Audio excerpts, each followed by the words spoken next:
Hello and welcome to Planet Poetry. I'm Robin Houghton. Now Peter and I are on our Christmas break and we hope you are too. But we thought it would be fun to revisit one of our classic past interviews. Back in October 2022, I spoke to Kim Moore when her latest collection, All the Men I Never Married, was shortlisted for the Forward Prize. And of course, it went on to actually win. So many congratulations to Kim for that. Anyway, this is what she had to say when I spoke to her back then.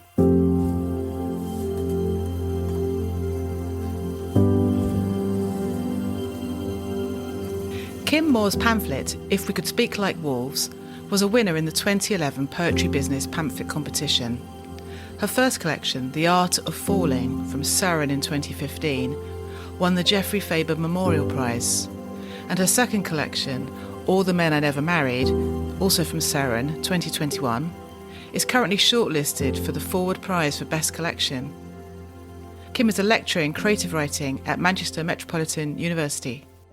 So Kim Moore, welcome to Planet Poetry. Hi, thanks for having me. We're going to be talking today mainly about your Forward Prize shortlisted collection, All the Men I Never Married. Now, when is the result coming out for this? I keep looking on the web and there's no sign of it on the Forward Prize's website. Do you know? I think, I'm looking in my diary now if you can hear rustling. It's 28th of November, I think. Yes. Yeah, and it's in Manchester this year instead of London. So that's convenient for me. Yeah. So the title of this book, when I read this, it made me think about... Tracy Emin's Bed, all the men I ever slept with. I wonder if by way of introduction you could read the opening poem, because it's sort of a prologue poem at the beginning, isn't there, before the numbered poems. Do you want to start with that? Yeah, so this is the only poem in the book that's not called All the Men I Never Married, followed by a number. I wrote it pretty much at the beginning, quite near the beginning of starting to write the book, as part of my PhD research, and I remember having a discussion with my supervisor who said this poem should go at the end of the poems. Oh. And I put it there for quite a while and then I just felt so uncomfortable. I was just thinking about the poem as well, that it's the only poem using the pronoun we. Oh, is it? Yeah, because I was trying to experiment with, as soon as you use we, it's problematic, isn't it? Because you're speaking for other people. And the reader, yeah. And whenever we try and speak for all women, it's problematic because women are various, and I wanted to try and risk it.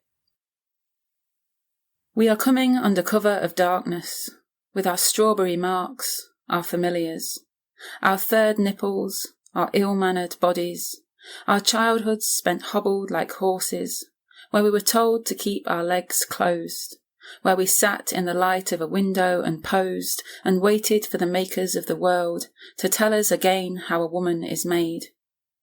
We are arriving from the narrow places, from the spaces we were given, with our curses and our spells and our solitude, with our potions we swallow to shrink as small as insects or stretch us into giants. For yes, there are giants amongst us, we must warn you. There will be riots. We're carrying all that we know about silence as we return from the forests and towers, unmaking ourselves, stepping from the pages of books, from the eye of the camera, from the cages we built for each other, the frames of paintings, from every place we were lost and afraid in. We stand at the base of our own spines and watch tree turn to bone and climb each vertebrae to crawl back into our minds. We've been out of our minds all this time, our bodies saying no, we were not born for this, dragging the snare and the wire behind us. Well, I think it's interesting that you were, first of all, it was suggested to put this poem at the end, because I agree with you. In the position that it's in, it's intriguing and it has this kind of big mythic feel to it, doesn't it? That kind of, it's a vast landscape that's being played out here. And now I'm reading it again, a lot of the themes that come again and again through about bodies and silence and parts of bodies. And there's that line about the cages we built for each other.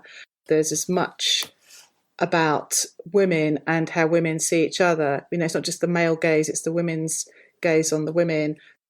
I wondered if you might read numbers 11 and 12. They're two prose poems that kind of go together back to back, don't they? And I think there's something that goes on in number 12 that I think a lot of poets will be able to relate to.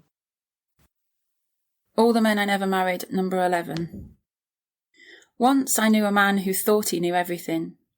I often returned from work to find him asleep in my bed. It was like the sun had slipped itself between the sheets, or a lion, or something else born golden and sure of itself. Even though I knew all the stories about finding people in your bed, how it always ended badly, the 3 bears, the little girl with the red cape, what could I do but climb in beside him? He must have spent hours shaving his chest and back so that women like me could slide along him, as if we were bodies of water, and he the dry and thirsty earth. The man who thought he knew everything never learnt that he didn't, and I realised too late. This was why he was the way he was, as if he'd been touched and turned to gold by a foolish, laughing king. All the Men I Never Married, number 12. After the reading, a man waits around to tell me the poem I read about a beautiful man who thought he knew everything was objectifying men. How would it feel if the gender of the protagonist was reversed, he says triumphantly. I reply that it would feel like most other love poems in the course of human history. He says, aha, so this is really a very ordinary subject. I say, yes, if you discount subversion and poetic tradition and female desire. More accurately, I only get to subversion and poetic tradition and female before he interrupts me to tell me how disappointed he is, as I'm a better writer than this, wasting my talent making cheap shots about men. The man in my poem does spend the whole poem naked, so maybe he is a little bit objectified, but I like him that way. I start to write a poem about the opinionated man who is busy shaking his head at my misunderstanding of beautiful men and their complex desires, which I've only skimmed over in my original poem by not giving my man a voice of his own, not allowing him to tell his own story. I'm about to make a general and sweeping statement about men when he interrupts again. Isn't the man in your poem a bit one-dimensional, he opines. Can't you make him more interesting? Just trying to be helpful, he says, holding his hands up like 2 little flags, like 2 dishcloths, like 2 dead moles hung on a fence. I reply, no, I can't. That is the best thing about him. Or maybe I'm just wishing I said that. Maybe I just smiled, nodded my head. Ah, that's it, isn't it? It's, like the 2 dishcloths, 2 dead moles hung on a fence. I mean, where did that come from? I love that. That whole scenario, yeah. Just saying, just trying to be helpful. There's a number of poems that portray these microaggressions, and that ending, maybe I just smiled, nodded my head. You use that ending or versions of it quite a fair few times, don't you? This idea of actually it's easy just you know what, fine, just demur, just agree superficially, and then retreat into this kind of silence. When I'm writing about these moments, I'm always trying to remember or work out why have I remembered that when it was just such an annoying exchange, but, it's not a big deal. I wasn't physically hurt or particularly emotionally traumatized. I was annoyed, but you remember those things. They're like little fish hooks stuck in your skin. And so the poem is me trying to work out why I've remembered that. And a lot of the poems, I ended up coming back to silence and feeling kind of going through these different emotions about silence, like feeling angry with myself for my own kind of what I was terming as complicity. I read something in Sarah Ahmed and just thinking about coping mechanisms with sexism and trying to reframe silence as, yes, it can be passivity, but it can also be resistance. It can be a kind of radical form of resistance, just not saying anything, or trying to think of silence as a tool that I use consciously, whereas before I would be using it unconsciously and then feeling cross about myself afterwards. Yeah. So I don't go around through my life now arguing with everyone that annoys me in a sexist, that's been sexist and, giving them what for. Sometimes I choose to just bite my tongue. Yeah. But the fact that I'm choosing now and it's not, that is through writing these poems. They've changed, they've changed me and changed the way that I can deal with this, with this stuff. I wonder if poem number 26 are playing out of this idea of choosing silence. And you use the phrase, I think, in that poem, a vow of silence, and that comes up later in the book as well. A vow of silence, like a positive thing. I think that's a good example, which I hadn't thought about until you said about choosing to use silence in a different way, and looking back at an experience and recognising that use of silence. Right, so this is All the Men I Never Married, number 26. Once I went on what he called a date, and I called driving around in his car, which had one of those exhausts that roared and made people turn and look as we drove down the street. The more we drove, the more I realised his personality didn't really suit the car, or maybe it did. Maybe that was the point. I was also young, and sometimes cruel, and because language had deserted him, I decided I also would not speak. I was annoyed at not sitting in a pub or eating a meal at a restaurant, even more annoyed when he pulled up outside McDonald's. So I made a vow of silence, though I was perfectly capable of speaking, though talking is something I enjoy. But I was tired of being kind to men, always making them feel better about themselves. I sat like a stone in his car, or a fish he would never hold in his hands. We watched the late-night swaggering of seagulls as they waited for scraps from groups of squealing teenagers who were squashed into neighbouring cars and clambering over each other like puppies. It wasn't his fault I was far away from all of that.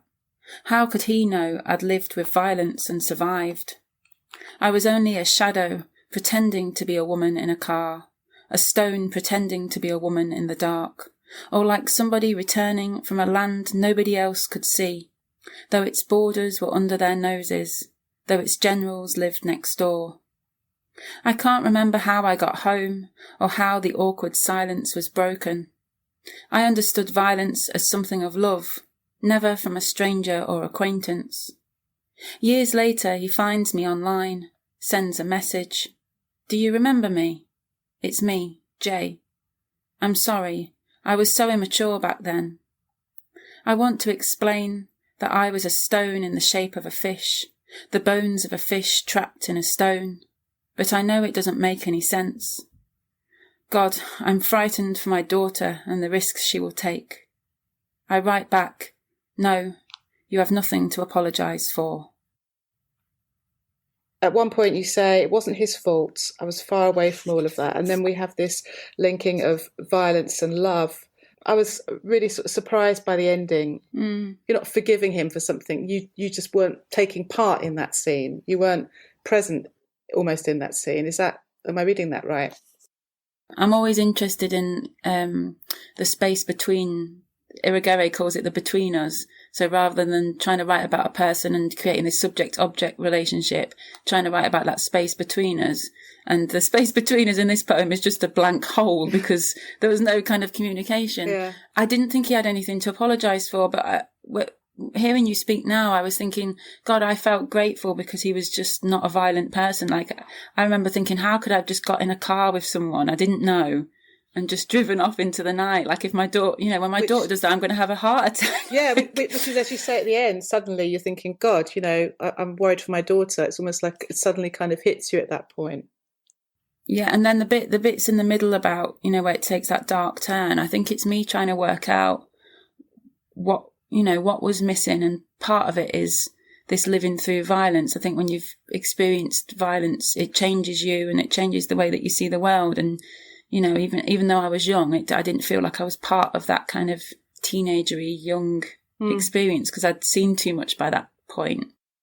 I would like you to read number 30, if you would, which intrigued me because it felt almost like a sort of a healing poem, but I wasn't sure about that. So I think you should read it and then let's have a chat about it. Okay. All the Men I Never Married, number 30. On the way from A wing to B wing, two prisoners start to circle each other on the long corridor they call the High Street, where the leaves gather in corners. They push their foreheads against each other, their arms thrown back behind them. The wind whistles past the canteen, past closed doors, through the high-grilled windows. A guard shoves me through a gate, a hand in the small of my back, locks it after us. We watch men emerge from cells and gather around the two still locked together. It's like an old black and white silent movie, except even the black is a washed out grey. Their jumpers and jogging bottoms, the doors a darker shade, the walls an almost white, and just those leaves, bright spots of colour, stirring a little before they settle, brittle enough to turn to dust if I could touch them, and not a sound from the men watching, or the two who are swinging at each other. The alarm shrieks and prisoners drop to the ground like fallen trees, and we turn away. Our men are waiting in the prison library, with poems on scraps of paper in their pockets. Today Matt is leaving, and Jack reads a poem, tells him to never come back, forget they exist. And Joe smiles like he's forgotten how, and Luke says it rains in his mind, all the time. And Arjun tells us about a country where battles were fought with poems instead of swords. They are listening, some with their eyes closed, their heads cradled in their arms, some with their eyes wide open. When the bell calls them back to cells, they walk out of the room and are transformed, back to fallen trees, or they become the wall and never leave, or they change into a scroll of barbed wire and no one ever touches them again, or they become the bars of a locked gate and cast their shadows on each other. They become the silence, they become the corridor, and men walk up and down inside. The men who you're seeing, they're black and white versions of themselves, shadows of themselves, and then each of them by name, each of them reading something, and they become real people for that moment. And then back again, they become the barbed wire or the locked gate. Do you know the most chilling line in here for me was the hand in the small of my back. So it's sort of a disembodied hand, it's an anonymous hand. And I think, and I know the phrase comes in another poem, and it just gives me the chills. I think that might be just me, actually. It's interesting hearing that reading because, poems, of course, they don't have to be true, do they? No. but this particular one, it's definitely based on memory, and that hand is a female hand, but I've deliberately not gendered in the poem. So it's interesting you assumed it was a man, but that moment of it was a hard shove because we were in danger because there was a fight about to happen. Yeah. So it was a very hard shove, and I've changed details in the poem. The guard in reality was a prison librarian who I was working with, right. who was a good friend of mine. I felt so kind of looked after in that moment. Huh. And it was all so silent because the prisoners who were fighting, they don't want the guards to see. And then my friend hit the alarm, and then as soon as the alarm goes off, they all have to drop to the floor so that they can see it's not them. Right. They can see where the trouble is. But yeah, I think, again, that experience in the prison changed my life. I felt, apart from that moment, I felt safer in the prison than I've ever felt walking into a pub as a young woman. The men were so respectful that it was like being in school because they call you miss. I think what I'm trying to write about is realising that those men in that prison, they're moving through a landscape of violence in a different way, and they have to transform themselves to survive. And often I felt like I could, when they walked into the room where we were doing poetry, I could see them physically relax because they didn't have to be those people anymore. And the very first week, I shook all of their hands to say hello. Yeah. And at the end of the scheme that we were doing, at the end of my time there, one of them said to me, as I was leaving, he said, "When you shook my hand, that was the first time anyone had touched me for months." So that physical contact, so I'd just done that as one human being to another, but it meant a lot.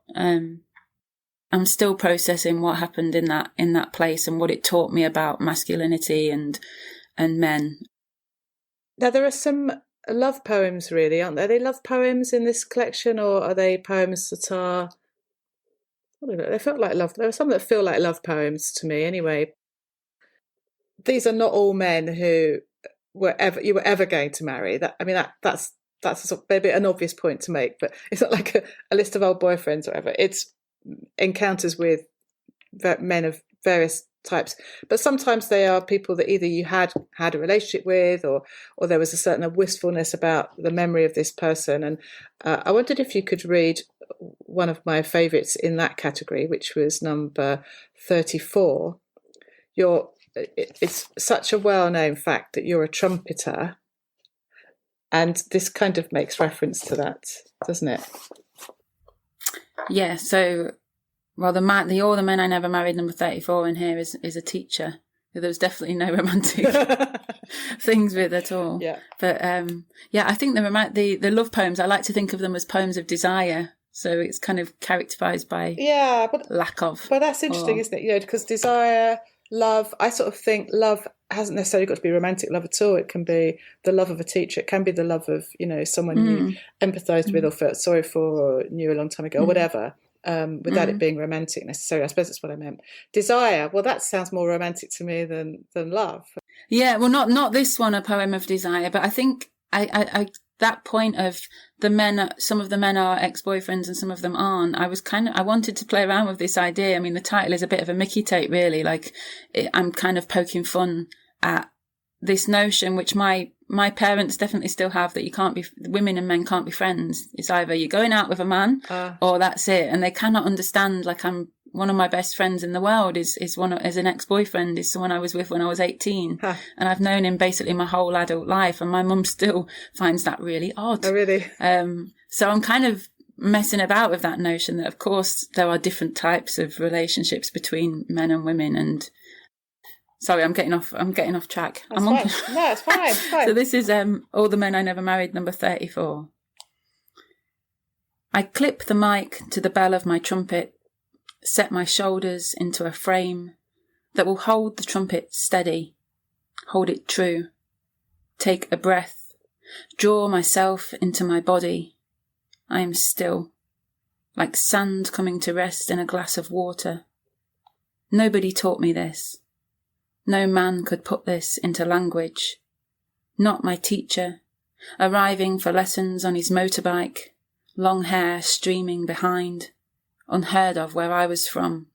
A man with a hair bobble. Just imagine. He taught me the word gig. I didn't know what it was. Thought it was something like a jig. Some grand adventure. He taught me many things. How to be always on the road. Rushing between one thing and another. My first paid gig at the Haymarket Theatre. He taught me to watch the conductor. To mark up the parts with cues. Run to the bar and save his place. Said, if in doubt, blast it out. And no such thing as an uncertain trumpet. That you could do something you loved and live. That this life, though not lifting, carrying, wiping, cleaning, that this life was work. Says a lot in the last few lines, really. A life that's not lifting, carrying, wiping, cleaning. Yeah, it was the first time I realised you could make a living from something that you loved and something that wasn't hard physical graft, which is what all of my family do and did.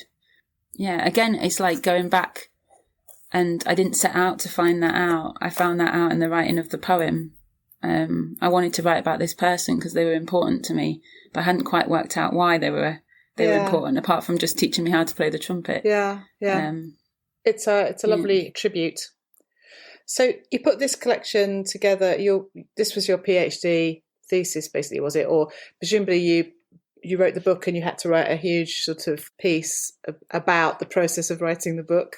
Well, that's traditionally what you do in a creative critical PhD, but I went off piste a little bit because I think they've got a lot more flexible now. So it was most of the poems that are in the book, not all of them because I wrote some of them after, but so most of the poems in the book, but split into small groups of poems and then interrupted by what I thought of as like lyric essays. And the whole thesis was set out like a choose your own adventure book. So you would read a group of poems, which again, it was me kind of poking fun at academia and the literary establishment. I grouped them into like headings like poems of desire, a mode of attention, and just to kind of Mickey take, and showed them to my supervisor, because I want, you know, when a poet says this poem is about blah blah blah in a reading, and I get really cross because I'm like, don't tell me what the poem's about, I'll decide that. So I was like, right, I'm going to annoy the reader deliberately by going poems of desire, a mode of attention, and then maybe put a poem that doesn't straight away fit into that group, so that the reader's constantly going, well, why is that here and not in this group? But anyway, at the end of each group of poems or prose, you get like a couple of choices. So if you would like to read about sexism as a slippery and fluid term, turn to page blah blah blah. If you want to read poems in a landscape of violence, turn to page blah blah blah. So it's kind of making the reader more active. So that was my thesis. If I'm talking, you know, to my mum and dad, it's a choose your own adventure book. If I'm talking in academia, it's a reader directed text. Okay, and this went down well, presumably. So yes, you got there in the end. But I like it worked. It worked, and I like the idea of the lyric. I'm sort of sad that the lyric essays and some aspects of that didn't find their way into this book in a way. Well, I'm doing a book of essays with Seren, and it's basically going to be that thesis, but changed a little bit. Well, this is a very nice segue into my question of what are you working on now, or what have you got coming out, or what are you know, what's the future holding? Yeah, so I've been working on this book of essays, basically. So it's kind of my thesis, but it's a book of essays kind of poised between my memoir, academic essay, personal essay, and there'll be some poems from this book kind of interspersed. So my thesis was looking at experiences of sexism, but then also I'm looking at experiences of performing as a female poet and talking about various things that have happened, and then how those experiences of performance and audience reactions then fed into the work in different ways. Oh, well, that sounds really exciting. So that's coming out next March for International Women's Day, hopefully, if I get my edits done in time. Yeah. And are you doing your festival again? You're a famous festival organiser. We need to know what's happening on that front. Nothing as of yet, because, we've just finished running the Kendal Poetry Festival this June, and it was a hybrid festival. Oh, okay. And it went really well. It was we got great feedback from everyone. The hybrid bit of it went really well, but we're absolutely exhausted. I'm saying me and my co-director Claire Shaw, we're absolutely knackered. I'm not surprised. I mean, it's a huge amount of work, isn't it? Yeah, I was really, really very ill afterwards. Really? It was too much. So we're kind of having a stock check. Is that a right word? A rain check. Stock take. Oh, yeah. A rain check. That's what I mean. And a stock take. Again, I'm getting on my soapbox a little bit, but I really think hybridity is important, especially for festivals. I think they should be hybrid. Okay. But I don't think the literature sector yet is geared up and realises what a massive amount of work it is to do it properly.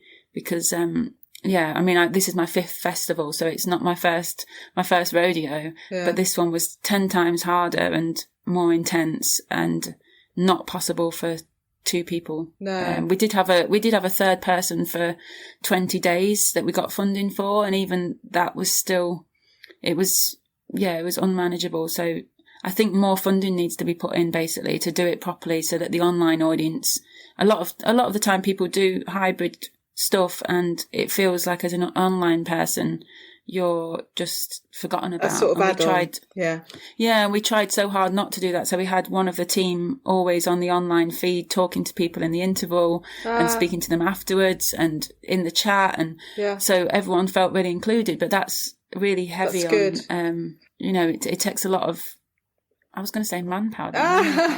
Person power. Person power. So I don't know. So watch this space. Excellent. I probably, when I've forgotten about the trauma, I would probably just do another one, because that's what happens. It's like giving birth, doing a festival. Is it? You just forget about it and think, I'll just do that again. It wasn't that bad. It didn't hurt that much.